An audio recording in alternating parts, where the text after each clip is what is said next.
ગાંધીનગરમાં gift city ખાતે આજે મુખ્યમંત્રી ભૂપેન્દ્ર પટેલના હસ્તે GIFT international fintech institute and international હબનું ઉદ્ઘાટન કરવામાં આવ્યું હતું। આ પ્લેટફોર્મ ફિનટેક શિક્ષણ, ઇનોવેશન અને સ્ટાર્ટઅપની વૃદ્ધિ માટે ગ્લોબલ સેન્ટર બનવાની ગિફ્ટ સિટીની સફરમાં મહત્વપૂર્ણ પગલું બની રહેશે। આ પહેલ ફિનટેક લેન્ડસ્કેપને મજબૂત કરશે તથા ફાઇનાન્શિયલ ટેકનોલોજી માટે પસંદગીના આંતરરાષ્ટ્રીય હબ બનવા તરીકે ગિફ્ટની સ્થિતિને વધુ મજબૂત કરશે।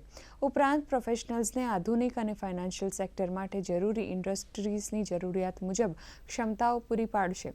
આ પહેલ વાઇબ્રન્ટ અને સમાવેશક ઇકોસિસ્ટમની રચના કરશે, જે ફિનટેક ઇનોવેશન અને ઉદ્યોગ સાહસિકને પ્રોત્સાહન પૂરું પાડશે।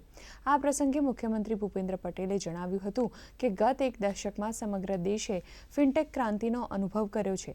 ફિનટેકના માધ્યમથી દેશનું સામાજિક પરિવર્તન સંભવ બન્યું છે। की शुरुआत होगी।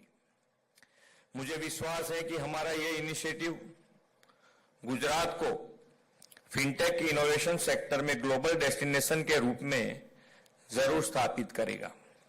पिछले एक दशक में प्रधानमंत्री श्री नरेंद्र मोदी जी के नेतृत्व में पूरे देश ने फिनटेक क्रांति का अनुभव किया है।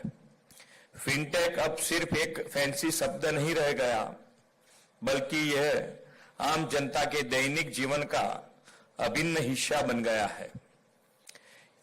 इससे देश का आम नागरिक के जीवन में ईज ऑफ लिविंग बढ़ा है और कई बड़े सामाजिक परिवर्तन संभव हुए हैं।